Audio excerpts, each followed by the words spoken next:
We're going to tell you a little bit about an effort, a lawsuit, a federal lawsuit in North Dakota to save Election Day. J. Christian Adams is here. He's the president of the Public Interest Legal Foundation, a former Department of Justice attorney, to talk a little bit about this effort. Because right now North Dakota accepts ballots that arrive up to 13 days after Election Day. What sense does that make? I don't get it. J. Christian Adams, welcome back to the program. How are you? Great. Thank you so much for having me. So we're not alone in this. I understand you're taking this on in a number of states, right?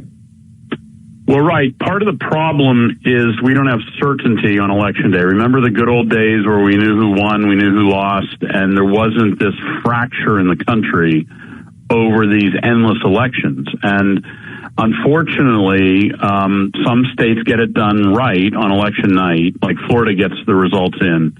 Other states, we have to wait for weeks. And Congress passed a law that said we need one election day, and that's why we're bringing this lawsuit. You've been on this battle since, 2017, when you were appointed to President Trump's Advisory Commission on Election Integrity? Right. I was on President Trump appointed me to a federal committee to look at ways to improve the election system. So I've been in this space, like over 20 years. So that's right. And what if you had to through that work point to the thing that is the most glaring, blinking warning sign on our dashboard of elections, what would it be? Yeah, what scares me the most, and that's why we're bringing this case in North Dakota, is people are losing faith in the process, and that's a very dangerous thing. And there's lots of causes. Not everybody is free from blame, but people are losing faith that we don't know who the winners are. And one of the reasons that's happening is because these endless elections, meaning we don't know a week after the election who won the election. We don't know 2 weeks in some cases. Some places it goes on for a month. And it really is fostering distrust and harming the consent of the governed. And I think getting Election Day to mean Election Day is an important thing. And even in North Dakota, where we don't exactly feel like we have an issue, we have some strange rules. Whose rules are they that you're challenging? Well, so in North Dakota, and this is what the lawsuit that the Public Interest Legal Foundation is bringing on behalf of Mark Splonkalski, and it basically is this. In North Dakota, ballots can come rolling in for 2 weeks after Election Day. And public records show that sometimes these ballots are being counted and there's not even a postmark on them. And that is true. And so that is bad. And what our litigation is trying to do is to get some clarity as to when election ballots have to be in. Do they have to be in like the federal law seems to say Election Day is one day where everything has to be wrapped up? Or does North Dakota state law govern where you can have ballots roll in for 2 weeks? And so we think it's good to have the election over with on Election Day, and that's what federal law requires. By the way, we have listeners in Minnesota and South Dakota as well. Are they on your list? Well, that's a good question. Minnesota has a little bit of a problem, I think, too. We've been litigating there with a lot of duplicates on the rolls. They've had people who are registered multiple times, sometimes by accident, obviously.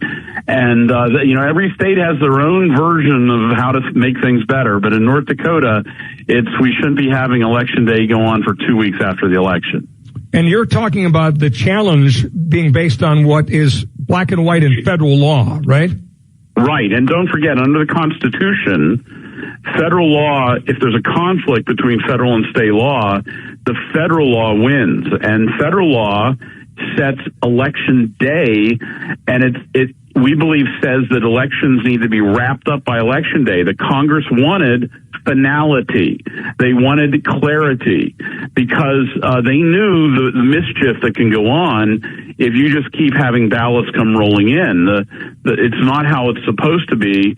And for a very long time in this country, Election Day meant Election Day.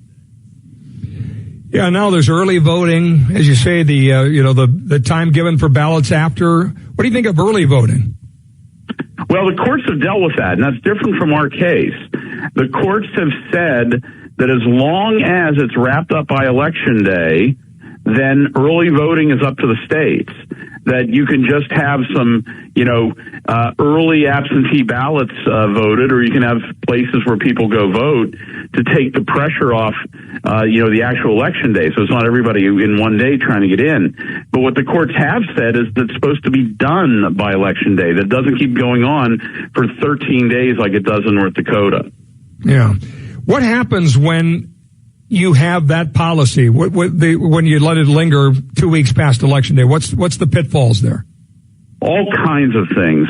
Like I said, North Dakota, we know as a matter of fact, this is a fact, that ballots have been coming in North Dakota and being counted with no postmark. So, after the election, that has happened. And that should never happen. Not one single ballot should ever be counted after the election with no postmark. You also have the post office. They shouldn't be in such a central role in running our elections, where they have to race and get ballots in, with sometimes damaged and other things like that. The problem is you need finality. You can't have ballots sitting around for 2 weeks after the election, not being looked at, not being counted, and just have things, waiting for finality until after the election for weeks. There is also efforts out there to have paper ballots to get rid of the machines. What's your group's view of those efforts? Yeah. Look, when I was at the Justice Department during the Bush administration, I was in the voting section, and I used to monitor elections around the country. And I'll never forget as long as I live, watching elections taking place with paper ballots that were being counted by humans. And that's the big deal. Paper ballots are fine. But when you have human beings counted them, human beings are broken, right? And I watched with my own eyes human beings changing the vote where the X would be on candidate A and they would say it was for candidate B.